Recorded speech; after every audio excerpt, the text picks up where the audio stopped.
Great work on the ground there. We have an individual who's doing great work on the airwaves. Former Yang Berhormat, Khairy Jamaluddin. And we also have a man you heard from on day one with his very exciting and insightful keynote. Opened a lot of eyes, Professor Dr. Jomo Kwame Sundaram. So these three individuals form our first panel. Please do kindly join us inside the main hall so you can get front row seats. I still think you can. You can get some front row seats to this conversation up close and personal. Now moderating the dialogue will be Datuk Wira, Dr. Rais, Hussin himself, the CEO of MRANTI. So please do kindly join us inside the main hall. We will be starting shortly.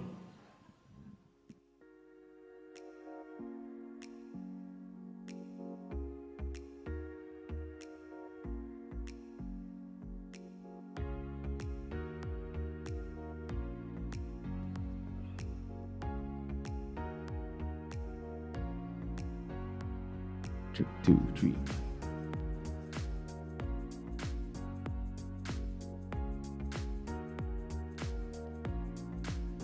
And our panel is already with us inside the main hall.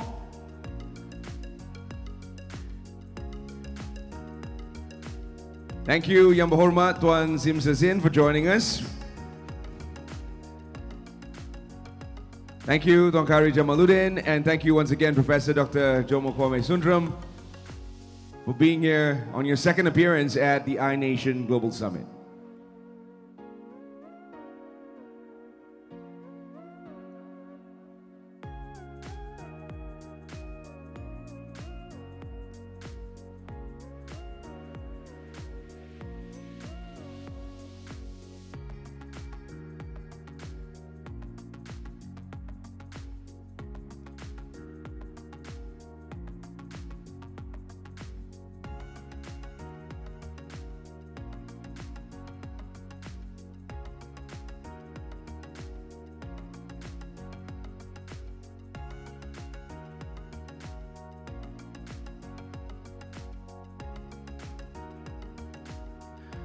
Assalamualaikum and a very good morning. Welcome to day 3. Thank you for joining us and thank you for staying with us throughout the iNation Global Summit 2024. Now, over the past 2 days, we've shared some incredible moments together, thought-provoking discussions, innovative ideas, and we thank you for your contributions, your questions, and your feedback.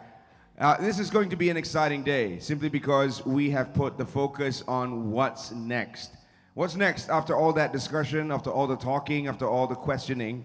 How can we turn everything that we've learned so far into actionable, thought-provoking things that we can actually put on the ground and into place? Now, some of this are already within grasp as we discuss the key learnings from AI. We discuss the impact of 4IR. We've also seen how this can be deployed into rural areas. But can we actually do that? Do we have the political will? Do we have the budgets? And do we have the support?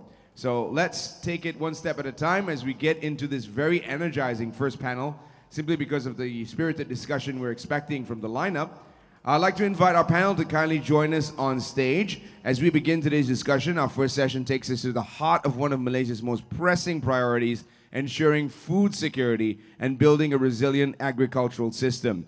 To help us navigate this very important topic, which we've touched on briefly, we've also had a keynote on this issue. So let's finally get to the gist of it and find actionable solutions. We have Yang Berhormat Tuan Tzin, former Deputy Minister of Agriculture and Food Industries. We also have Tuan Khairy Jamaluddin, former Minister of Science, Technology and Innovation, and Professor Dr. Jomo Kwame Sundaram, Research Advisor, Khazanah Research Institute. I'd like to invite the panel to kindly join us on stage and to moderate this exciting dialogue and exchange of ideas. We have Datuk Wira, Dr. Rais, Hussin, Haji Muhammad Ariff, the CEO of MRANTI.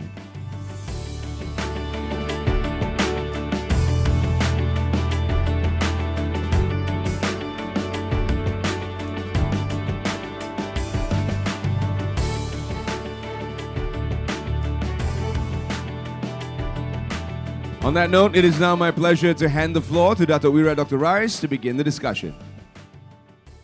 Assalamualaikum warahmatullahi wabarakatuh and a very good morning. Welcome to the iNation Summit, Global Summit 2024.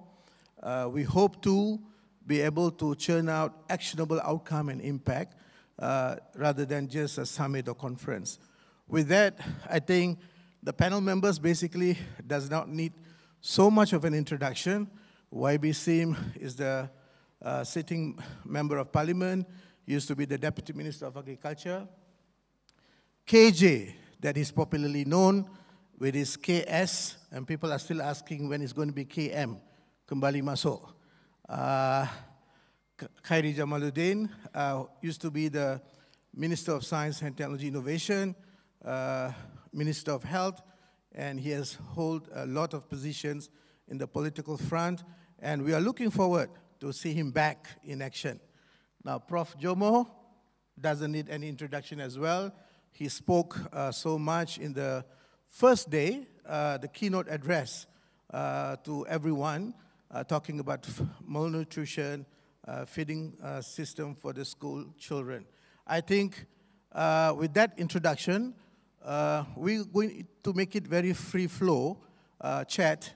And one thing is that let us address the T-Rex in the room, not the elephant. Elephant is just big. T-Rex is big and scary.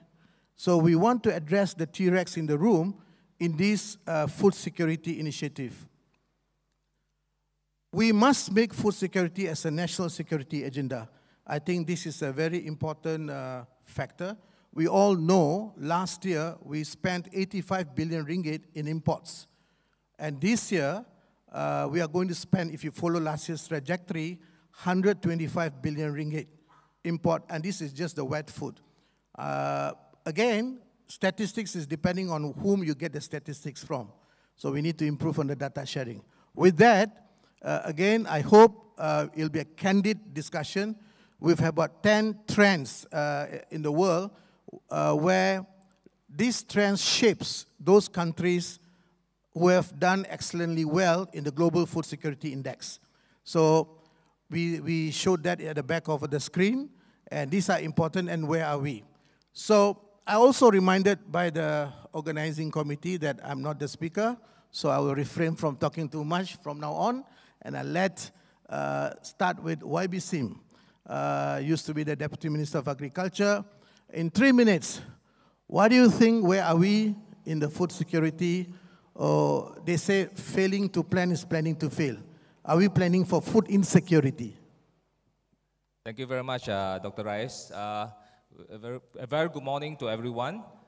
This is food security is a very important issues to Dr. Rais and me as well, because both of us for the past we were in the manifesto committee, yeah, of Pakatan Harapan. Sorry, KJ. Okay. So we were, planning, scheming, and then finally we make food security in one of the manifesto of the Pakatan Harapan 1.0 manifesto, and now the government adopted Ministry of Agriculture and Food Security, and making food security top agenda in the government agenda. Okay, so when we look at food security, we have to look into 3 major sectors, okay, which is carbohydrate security, what we call protein security, and also fiber security. Food security basically is the objective of food security is to ensure all people at all times have access economically and also physically to nutritious and safe food. Okay, this is a definition of food security. And to me, Malaysia is doing okay in terms of food security because I think we have no famine. Everyone has access to nutritious food. It's just that we are burdened with high import bill is about 70 billion, 75 billion a year. So the government, what does the government do? They focus on only one sector, which is carbo security, which is our paddy. Because paddy, if we don't have, this is for good reasons as well, if we don't have access to carbohydrate, which is beras, yeah, we have a problem because everyone will become weak. So they invested 3 billion every year in subsidy, input and output subsidy, and 1 billion for infrastructure. So total 4 billion a year just for security, carbohydrate security for paddy. However, we are still, the yields keep dropping, even with that kind of investment. So to me, we are struggling. Yeah, the government is struggling with paddy, and we have to find a solution to get out of it. So this is the opening, 3 minutes. Thank you very much. Thank you, KJ. Latching on what YB Sim have just said, some more scary statistics for you. 73% of chili we import. Although we declared self-sufficiency rate of rice at 63%, the real number is actually 48%. The delta is smuggled from Thailand. And 8% of that is actually used for mihun and kway teow and all that. So that leaves behind 40%. Despite the billions that we are spending, billions in subsidies, what is happening? Why are we not even moving towards, if not self-sufficiency, at least a reasonable level of supply of rice, chili, meat, and so on? KJ. Assalamu alaikum wa rahmatullahi wa barakatuh. Good morning. Thank you, Datuk Rais, ladies and gentlemen. This is a it's a topic that I think has been given a lot of attention to in government. A lot of money has been set aside for self-sufficiency, for food security, for agriculture development. But unfortunately, until today, not only are we short in terms of the self-sufficiency level for various different types of food items and crops, but also I think the industry has not really undergone massive transformation.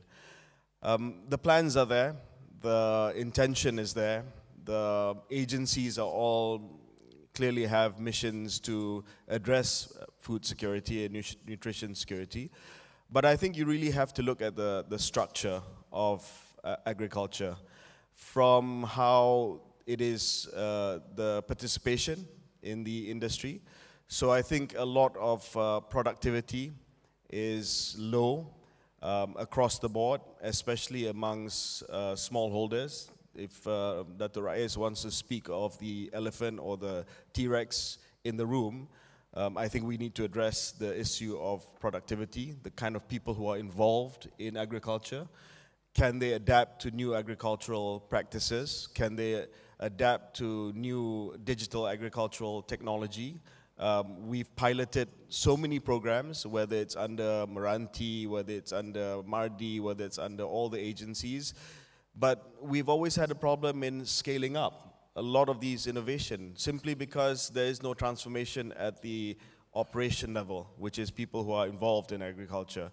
Young people are not interested in agriculture. If you have, it's few and far between.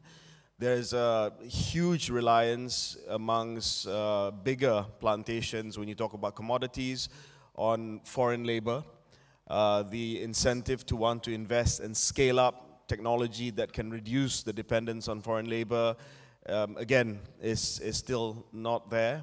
It is cheaper for even big plantation companies to continue to max out their foreign labor quota rather than to invest in technology which will be able to reduce the amount of labor intensivity and increase the amount of productivity on the land.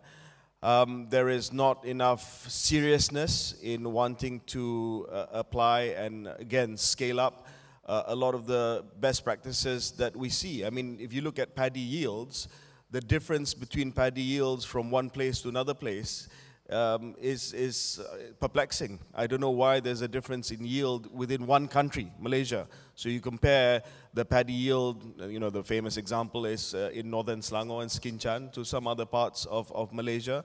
I think it's inexcusable that over the last 20 years or so, you've not been able to narrow the difference in paddy yields across the country.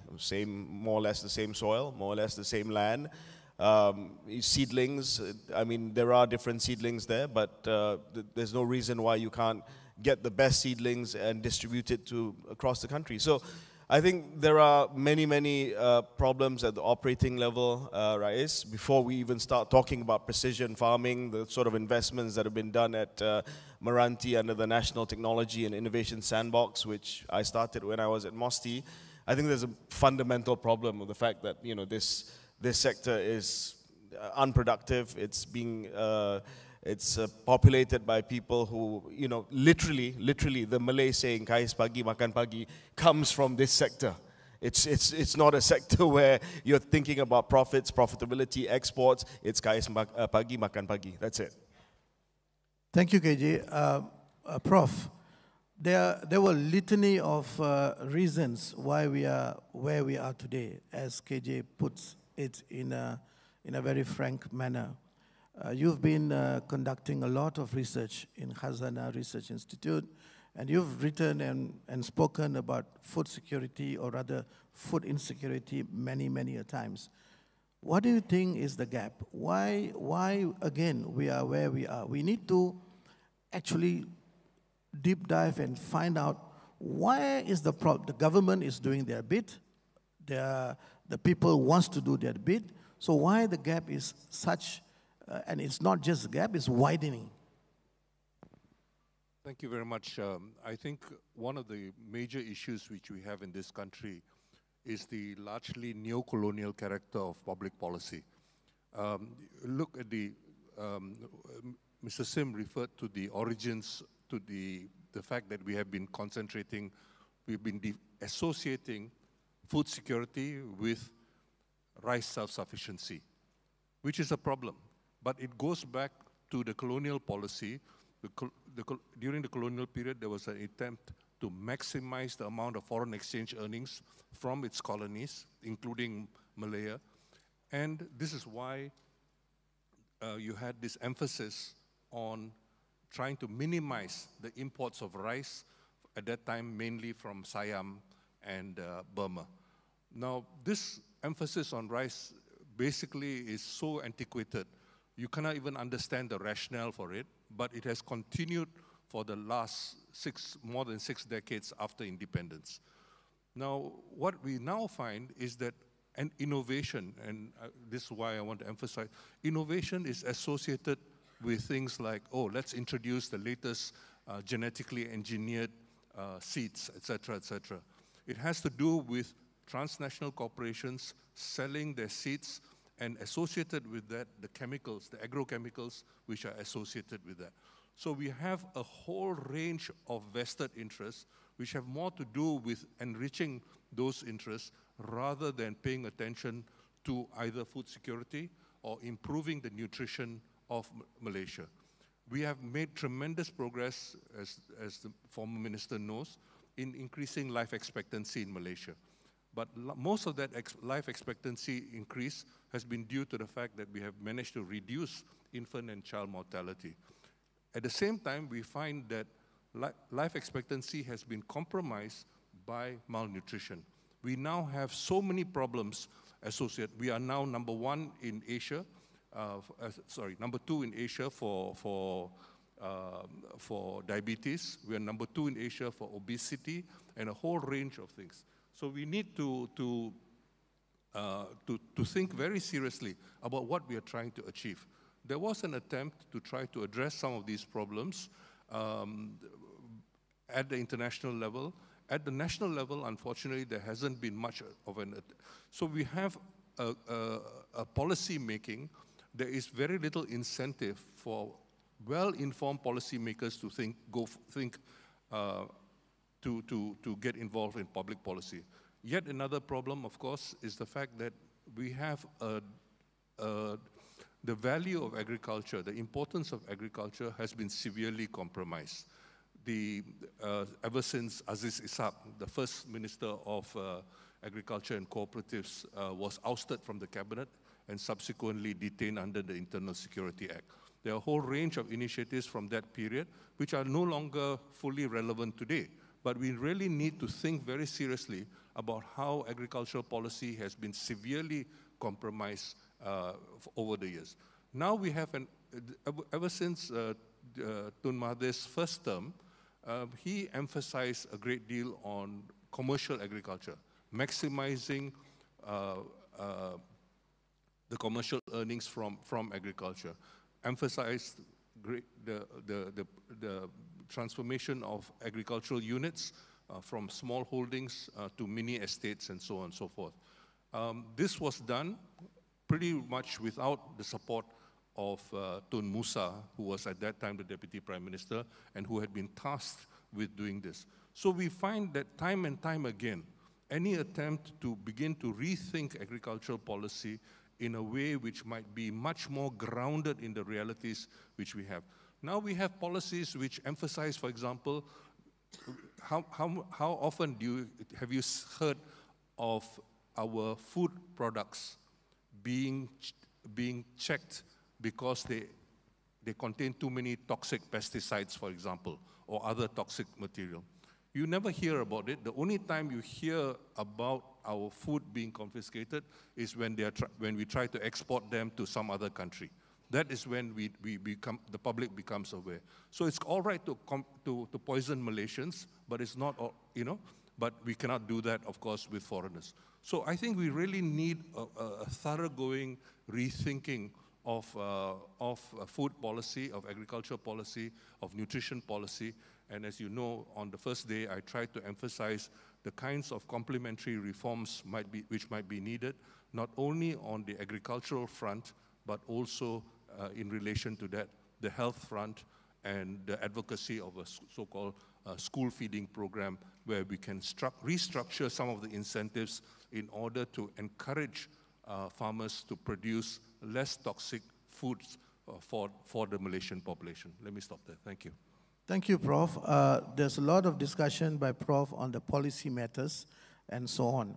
YB Sim, we know that we've had so many policies since 1984.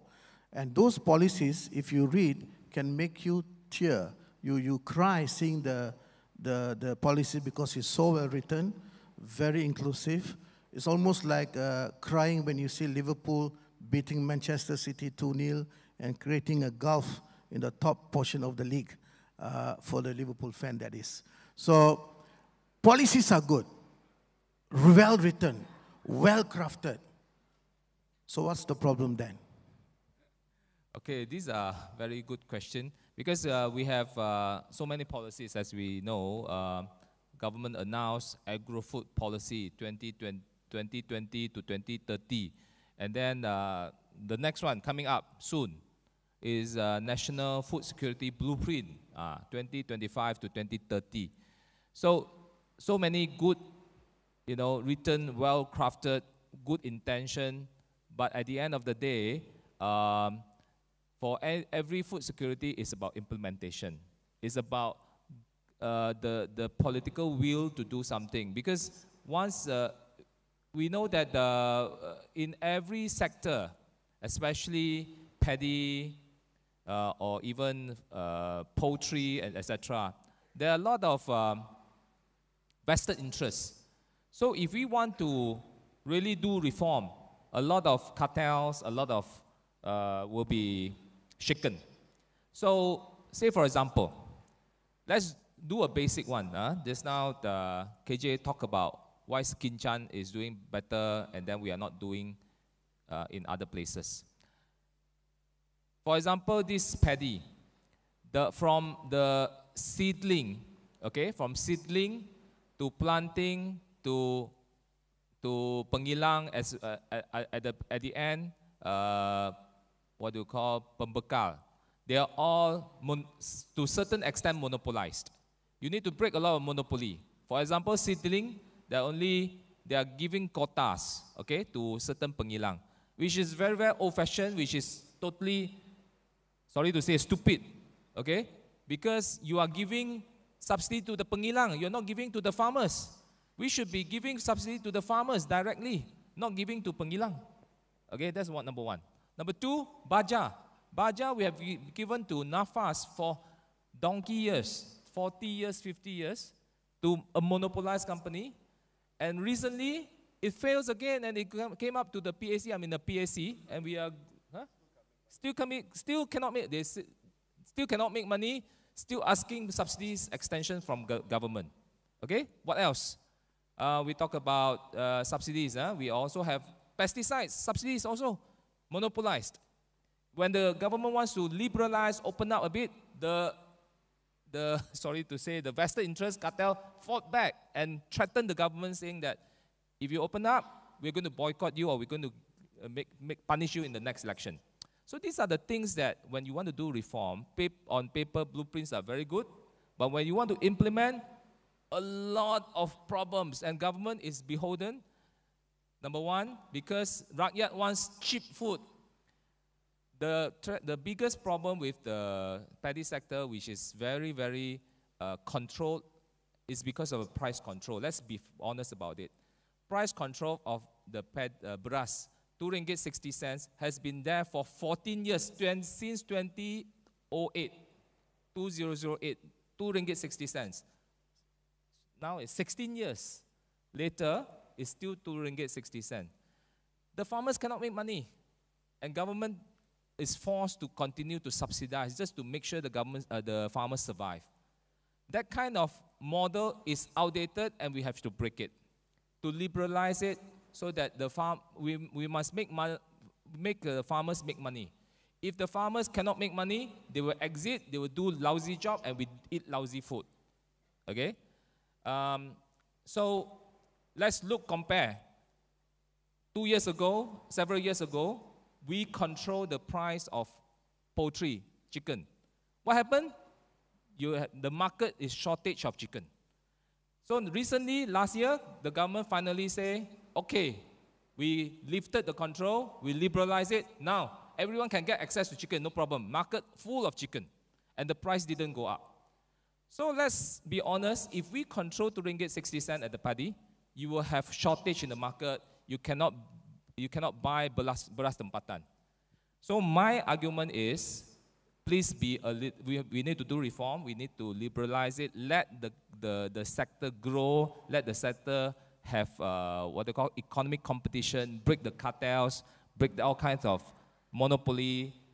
Direct subsidy to the farmers so that the sector can move on. So I think this is very important reform that we have to do.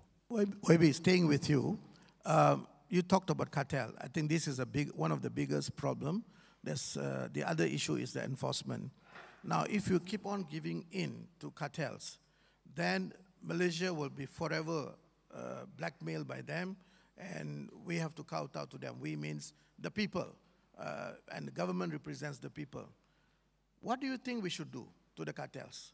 Should we take punitive action, bring them to the court? What do you think?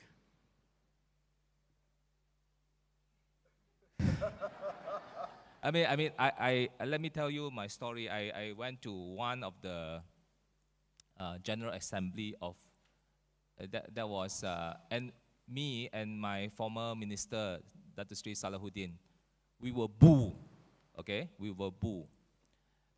So this is how powerful cartels and vested interests were. I don't want to name the organization. So these are things that any government, no matter is any government goes in, you are threatened by that kind of supply chain and cartels and the vested interests. So I think first of all, you need to be brave and really do the reform, or else the sector cannot move on. Okay, I don't have the solutions and all, but I think just have to be brave and just go and fight it on. KJ, would you like to add on a little bit more spice? I think YB Sim hit the nail on the head, actually, because the political vested interests among some of these organizations, he doesn't want to say which organization, but you know, I think if you're involved in agriculture, there are certain key grassroots organizations that exist everywhere in Malaysia, where actually it's very strange because they don't represent a large number of people, but the threat that they give and that they pose, the political threat, I think is outsized. So you need a minister who's brave enough to say, actually, you don't wield that many votes. and I'm going to take a chainsaw to this structure and break it once and for all. But I think the problem is you don't, one is whether you have a minister or a policymaker who has the courage to do so.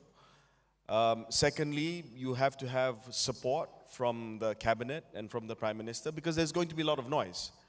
The moment you take a chainsaw to this big Leviathan structure, which is the cartels and how agriculture is set up in Malaysia, then you are going to be confronted with a lot of damaging campaign against you, saying that you are out to get the farmers, the small farmers. It's going to be turned into, unfortunately, a race issue. You know, you're going after the small Malay farmers. You don't understand. You are disconnected from the ground, things like that. But you have to have the clarity of thought and the sense of purpose to want to do this, to reallocate the subsidies properly, to liberalize some of the price controls, which I think are distorting the market. And if the concern is food inflation, then you make sure the subsidy goes properly to the farmers, and you make sure that cash transfers are given to consumers so that they are able to withstand if there is food inflation as a result of you freeing up some of the distortionary price controls. So I think that has to be done. And I want to just sort of round up my intervention now by saying that, yes, agriculture and food production is a business. It should be an important component of our GDP and contribution to our GDP and export if possible. But I think the fundamental point about agriculture is that it feeds Malaysians. And you have to make sure that it feeds us correctly. It's not just about food security, it's also about nutrition security. Getting the right kind of nutrition to our Malaysians. And I say this as someone who worked at the Ministry of Youth and Sports, worked at the Ministry of Health. And I think, for instance, the double burden of malnutrition on young people in Malaysia is hugely alarming. We spoke just now about the increased life expectancy, how those additional years are spent not thriving, but rather suffering from non-communicable disease. But at the earlier level of children, you have this ridiculous situation in which we have a double burden of malnutrition. What is that? One, you have kids who are stunted, who are not meeting their milestones in terms of growth, and at the same time, you have kids who are obese, who are overweight, who are clearly not getting the right sort of nutrition in their food. And I remember when I was preparing the health white paper at the Ministry of Health, we had to look at this beyond health determinants. It was actually social and economic determinants to health. I cannot go out there as the health minister and lecture Malaysians to eat better when they turn around and say, how do you expect us to eat better when the food that is being produced is too expensive? We're not getting the right support in buying nutritious food. Nutritious food is not available to us like it is in our neighboring countries. What is available? And you can't blame parents because their kids are hungry. And the easiest thing, the quickest thing, the cheapest thing to feed their children, to make sure that their children are not hungry, fast food. Fast food. If the minister continues to lecture to say, oh, you have to eat better, you have to exercise, they'll turn around and say, well, I can't afford it. It's not available. Fresh vegetable, fresh fruits are too expensive. I don't have time to exercise because you don't look after us. I have to have 2 jobs. After I come back from work, I have to work as a Grab driver. So please, stop lecturing us. So we have to look at this not just in terms of health determinants, but also as in terms of social determinants, the right policy levers to be able to help Malaysians to live healthier, not just lecture for them to live healthier. It doesn't work like that. KJ, again, eventually when you come back, will you take up the chainsaw? I think, wherever I've been, I've tried to wield the chainsaw.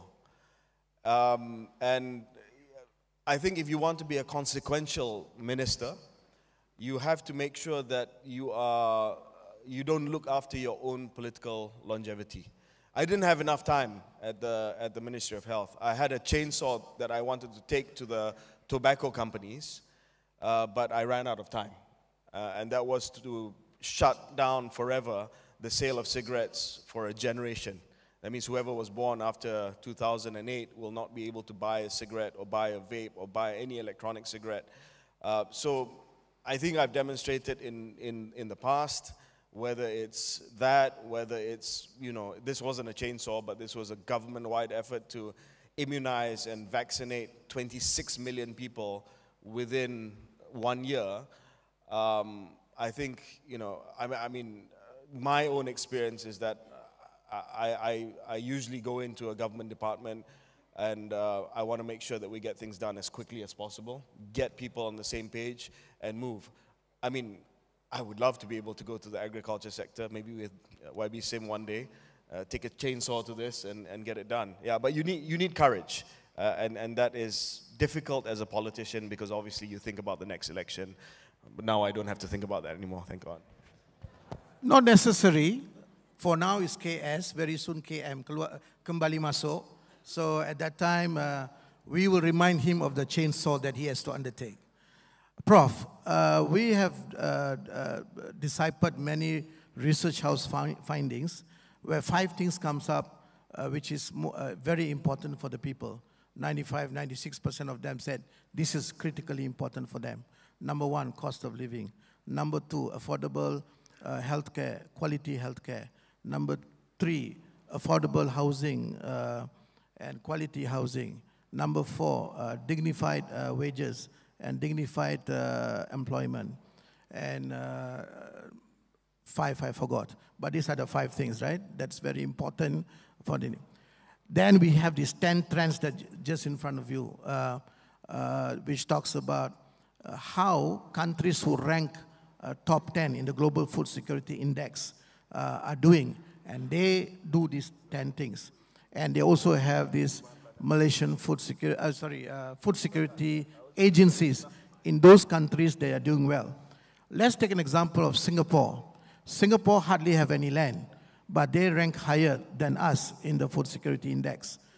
They have 3 strategies. Number 1, they have urban planting, which contributes 3 to 5%. Number 2, they have this contract farming. They take lands elsewhere, bring back. And number 3, they have competitive sourcing based on AI, which guarantees tomatoes and potatoes to be in Singapore at any given time. Given all this and given the researches that you have done and engagement that you've done, where do you think, if there's going to be 3 important factors that we need to do, what are those 3 important things in order of priority?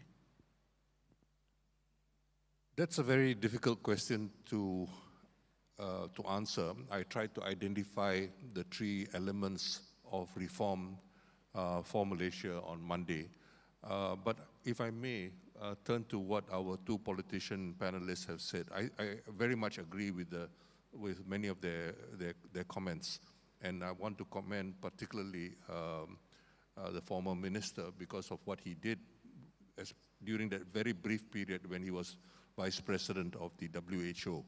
Because the whole question of addressing health in relation to nutrition is so vital, given the kinds of problems which we have in this country.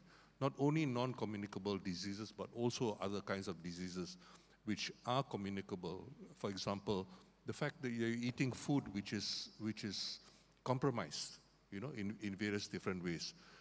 But I would say, however, that our politicians have also been part of the problem. The last Prime Minister, for example, started a campaign about over a dozen years ago called Jihad Memerangi Orang Tengah. The jihad was so successful that all 21 perai, okay, a perai is basically somebody who buys the rice from the farmer, all 21 perai in Kelantan were eliminated, basically resulting in a further monopsony of bernas in Kelantan. And this same kind of ill-informed policies, because he was acting on the basis of research done in the late 1950s. The person who led that research recently passed away, Clifton Wharton, who eventually ended up as the Deputy Secretary of State in the US, Clifton Wharton talked about a monopsony situation, why we needed to eliminate the middlemen.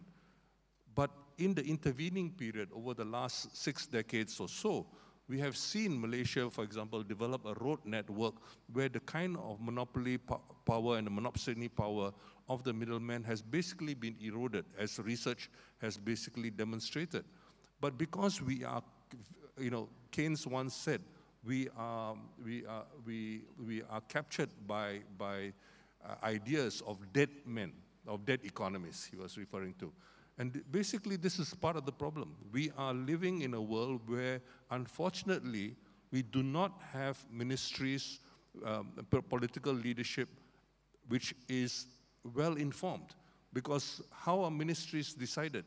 They are decided, ministerial appointments decided. They are basically decided fundamentally.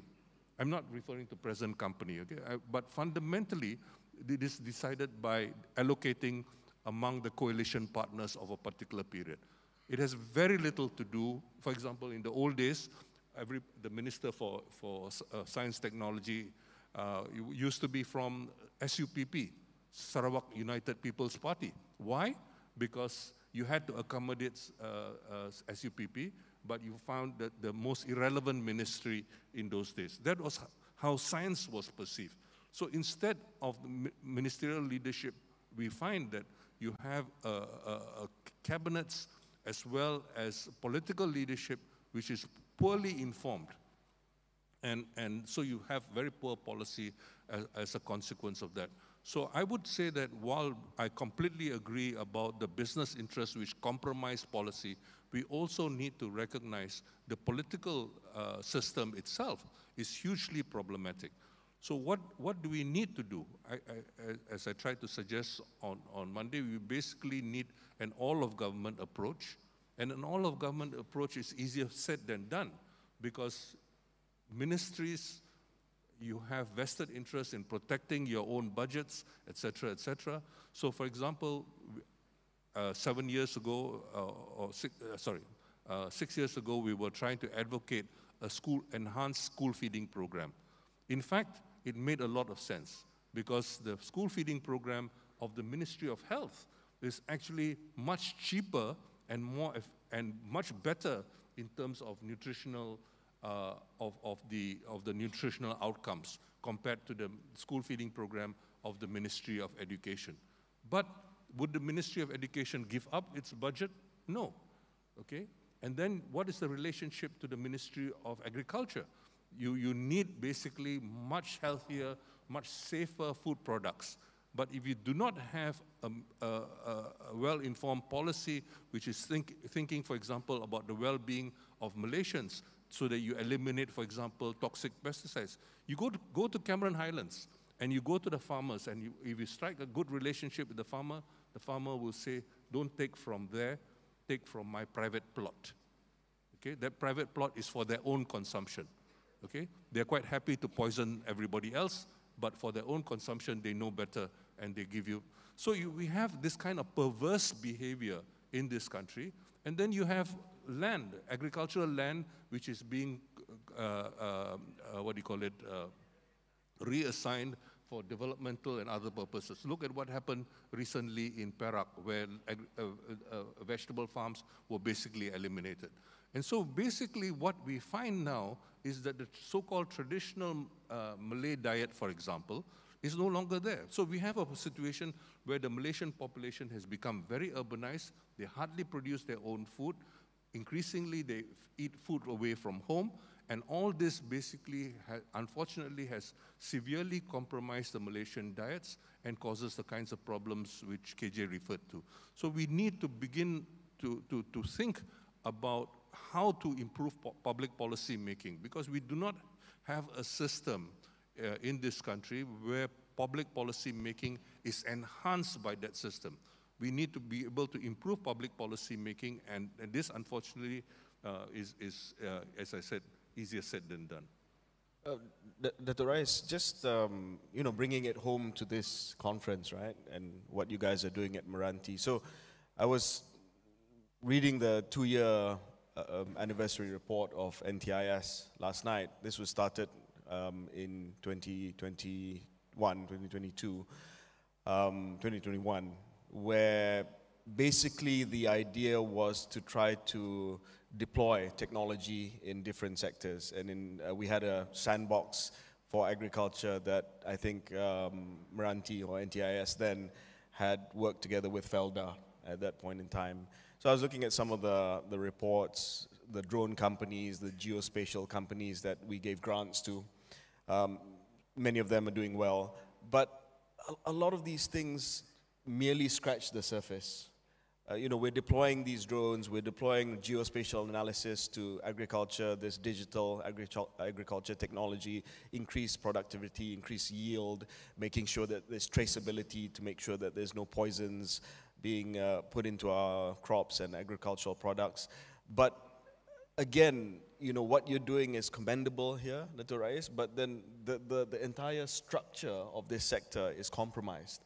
So if you don't look at that, then the sort of investments that you're putting into digital agricultural technology in order to increase yield, productivity, in order to meet the challenges of climate-friendly agriculture, is not going to succeed. So I'm glad that you structured this as an honest conversation about the structural problems. I think it's important to know where we are so that we know why we want to change, why we need to change, because the choice of not doing anything is no longer there. Because if we see during the time of COVID-19, when there was a border closure, we had such a difficulties. I think, KJ, you know better on this. We had to go to India to ask for rice and so on. So this is a deeply problematic in Malaysia, and we need to address it. And the only way to address it is to take it on. Whether it's the cartels or whether whoever that is, you need to take it on. That's why we need these chainsaws to be yielded quickly. YB, you were Deputy Minister of Agriculture before. I know there are certain things you may not be able to discuss publicly.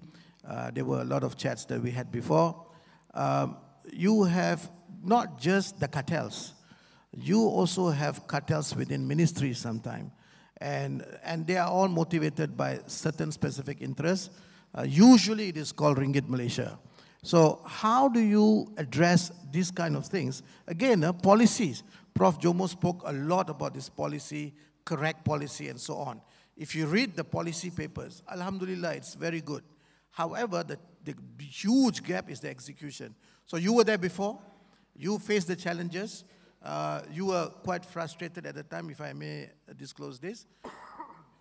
How would you, or what would you do differently if you are back there? Okay, this is a very tough question, because I think the government set up many agencies, and these agencies actually, I think institutionally they're decaying. Okay. We need agencies to move together with time. And that's where a lot of discussion here. Hopefully, the discussions will bring the agencies to the level of progressiveness. During my time in, for example, let me tell you one story. I know there's a problem with paddy seeds. The subsidies was wrong. There was monopoly, there was cartel, and there were agencies that is believing that they're still the best. So I try to reform. So one of the meeting that we engaged with the stakeholders, I brought in a lot of academics, people like Professor Fatima, and to bring in some changes to the system. But the system fought back. After the meeting, on the side, some of the agencies said, maybe this is not going to work. We disagree to this. So these are the things that ministers, although we have a chainsaw, we can't do anything because we need the agency to work. However, I want to say is that despite of what we face in paddy sector, majority of agriculture sector is free. and it's free market and it's market oriented. So that's why I'm a little bit more optimistic than KJ. I believe that what you do here actually have potential because we have sectors which is, let's say, for example, vegetables. We have this poultry, we have fish, we have fruits, tropical fruits, which are booming. And what you do using technology like drones or vertical farming or precision farming, IoT, etc., can actually boost. And Malaysia full of potential. We have the right climate, we have the right, climate and fertile soil, and we can do export oriented. Whatever it is that we face in paddy, because it's an old legacy problem, but the rest of the other sectors, we don't have this kind of legacy problem. And actually government didn't interfere much. And this is where the potential is. Ironically, don't ask government for subsidy. Do it yourself. If you ask for government subsidy, it will be controlled. Everything will say, no, you have to go through this channel, you have to go through this agency to do it, then the sector will go down. So, like for example, poultry in Malaysia, extremely good, most efficient in the world, okay? Our eggs, our chicken is one of the best. I think that's full of potential. Vegetables, we still import about 50% of vegetable from overseas. There's also, at the same time, we export vegetables overseas as well. So this is a very good sector that I think we should use IoT and technology to boost yields, etc. Fish, aquaculture, full of potential. I think we need to think of the traditional way of aquaculture into this HDPE, IoT, monitoring, and etc. And using the latest monitoring techniques and etc. Sensors, etc. I think that is full of potential. Just that people don't look at agriculture because it's not sexy. You know, it's about hard work, it's about under the sun, it's about you feel it. But I think in future, the agriculture sector will be transformed if we attract the right young people. There are a lot of potential. I want to tell you success stories. A lot of lawyers, engineers, I don't know why engineers are so interested in agriculture. A lot of engineers successfully transform agriculture and they make more money than they were engineers. So this is a fact. So don't lose hope, yeah? They're interested because process and systems. I think so. That's how they see agriculture. And maybe, hopefully when you do take up some positions in agriculture, if you do, I hope that you will have a nuclear-powered chainsaw to make it happen. KJ, we talked a lot about bringing the youth back to agriculture and so on. We have an issue of aging population and they are very stuck in the old way of doing things. And then we have this youth who, for some reason or other, do not want to go to agriculture. Whereas in agriculture, as YB Sim just said, I can vouch for it, on a per acre basis, every 3.5 months, you can get 32,000 ringgit returns, net returns, if you are planting chili. And how do you think that we can make agriculture sexy again by attracting the youth? Of course, the money is important, and this position of difficult, dirty, and all that, nowadays it can be easily negated because under the sun, a lot of vitamin D, you will have a 6-pack instead of single pack like me.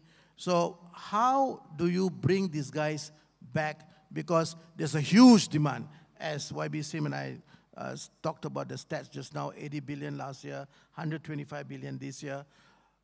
How can we bring them back to agriculture? I think one often referred to development is the over-reliance on the allure of urbanization.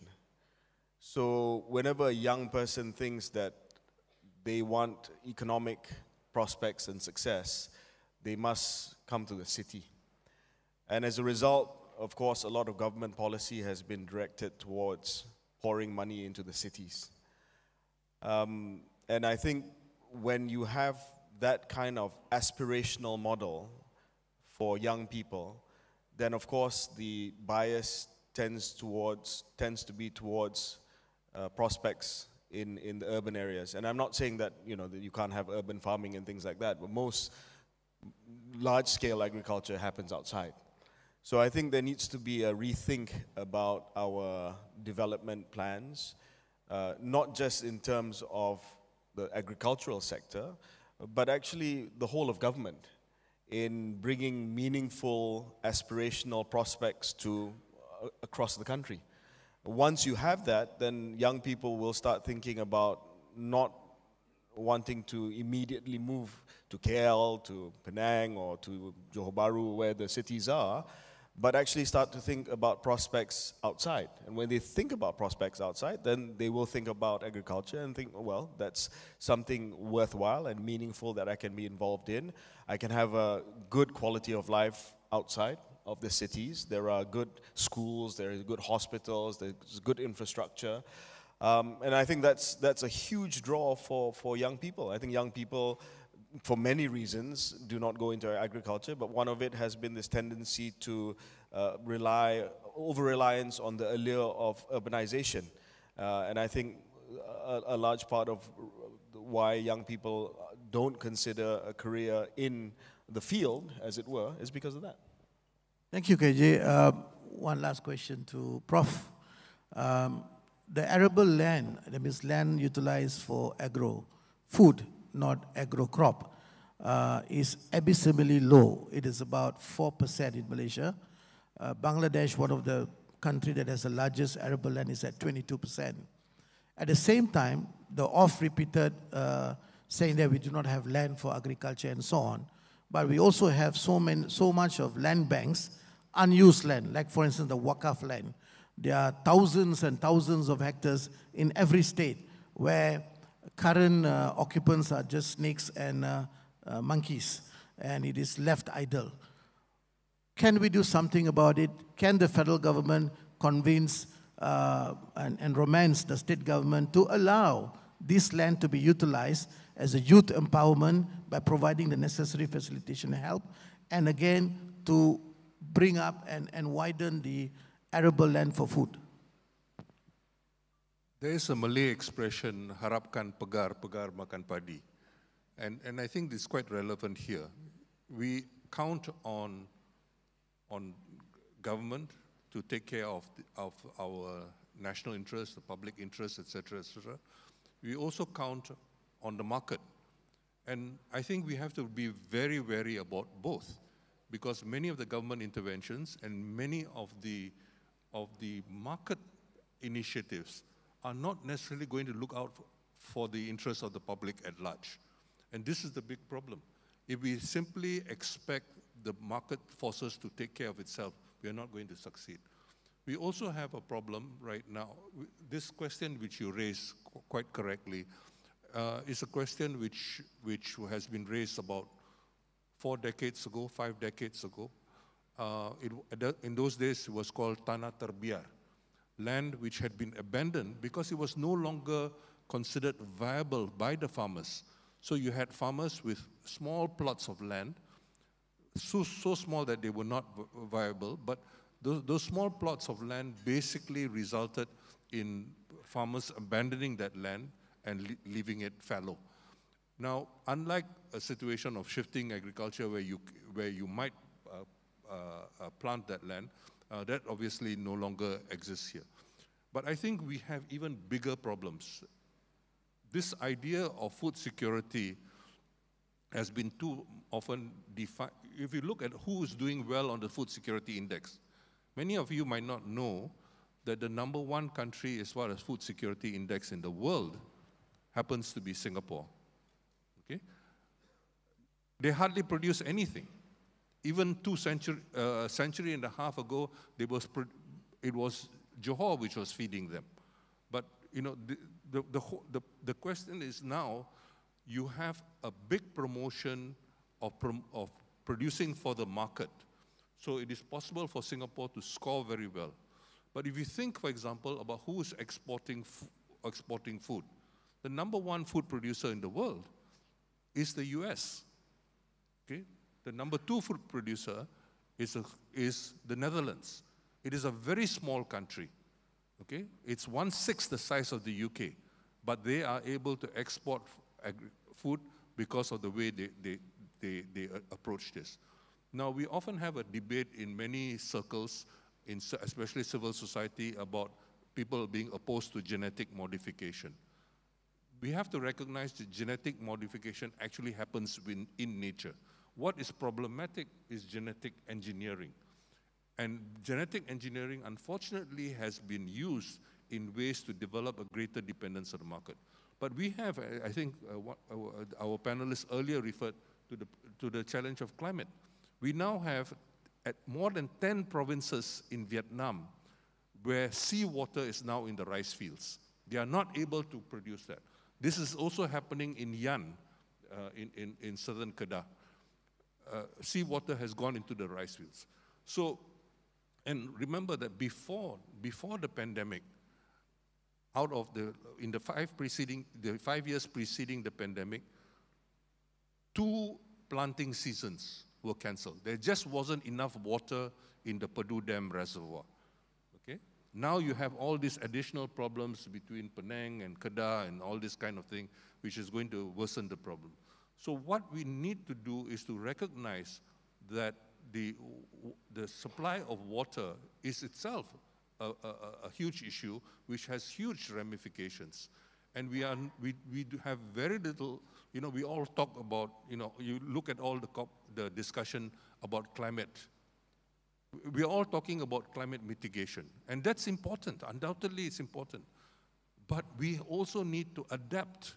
We need to adapt in order to be able to address the problems created by climate change. And those of us in the tropical world have a huge problem because the tropical world is the most adversely affected by this. So the problems for agriculture are huge, but I think what we have is a problem of not because there's not enough land, but how do we motivate and reward farmers to produce the kind of food which the population needs? And I think KJ referred to this earlier.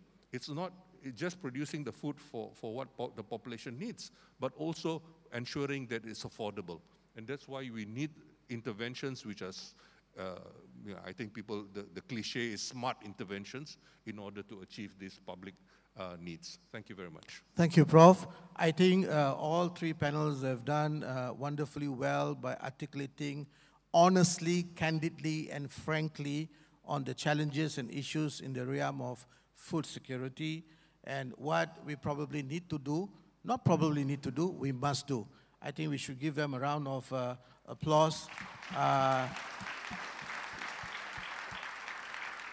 Not easy to get panelists to speak frankly and candidly in public forum. I think Malaysia should have more. iNation Summit this year, we have changed the module a little bit. Whatever been discussed will be captured. We will do a tracking, and inshallah in iNation 2025, we will be able to produce what was the outcome and impact of whatever been discussed. We will also do a monthly tracking, and those who have registered, we shall provide the progress on that. So this iSummit is not just another conference, but it's a conference where action is important, paramount, with outcome and impact at the end. What do you think about the food security now? Do you think we see some hope? Oh dear. Do we see any hope? KJ, look. Do we see any hope in food security area? Oh, once KJ says yes, huh? Okay, that means, yes, we will have some hope, but we need chainsaw, right? I'm not saying chainsaw sawing somebody else, no. We need to chainsaw the cartels. And that chainsaw must be nuclear powered. It should not be motivated by politics or the next election, but for the 35 million people in Malaysia. With that, I once again thank you so much for coming here, sharing your views candidly, and we hope together we will make a change. Thank you for a wonderful audience and for your attention, coming early in the morning, navigating through the traffic, almost a full house. That's fantastic. Thank you. I see hope. Thank you, Dr. Wira, Dr. Rais, Hussin, for moderating the session. Let's have a group photograph to wrap up this discussion on food security and food systems.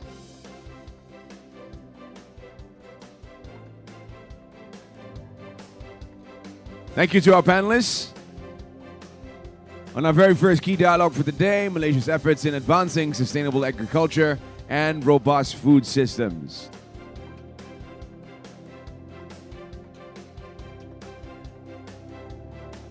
We thank all three panelists, Yang Berhormat Tuan Sim Tzin, Tuan Khairy Jamaluddin, and Professor Dr. Jomo Sundaram for their time and their contribution to this discussion.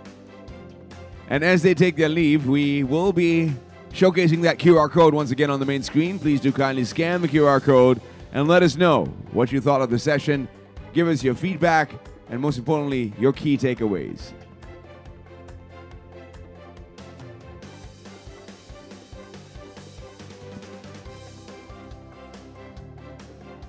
So moving forward, we now turn to the topic that's redefining how we work and live, AI. I think not a day goes by that you don't see some AI-generated content on social media. Artificial intelligence and automation is what we're going to be putting the focus on in this next session as we explore how these technologies are reshaping the workforce and the skills that we need for a thriving economy and a thriving social life. Our distinguished panelists for the session are Irene Omar, President, Investment and Ventures, Capital A Berhad, Irene Tan, Country Manager, Robert Walters, and Dinis Guada, who's the founder and CEO of Zetudium. Moderating this dialogue will be Sabrina Harris, Chief People Officer at MRANTI. I'd like to invite our panelists and moderator to kindly take the stage.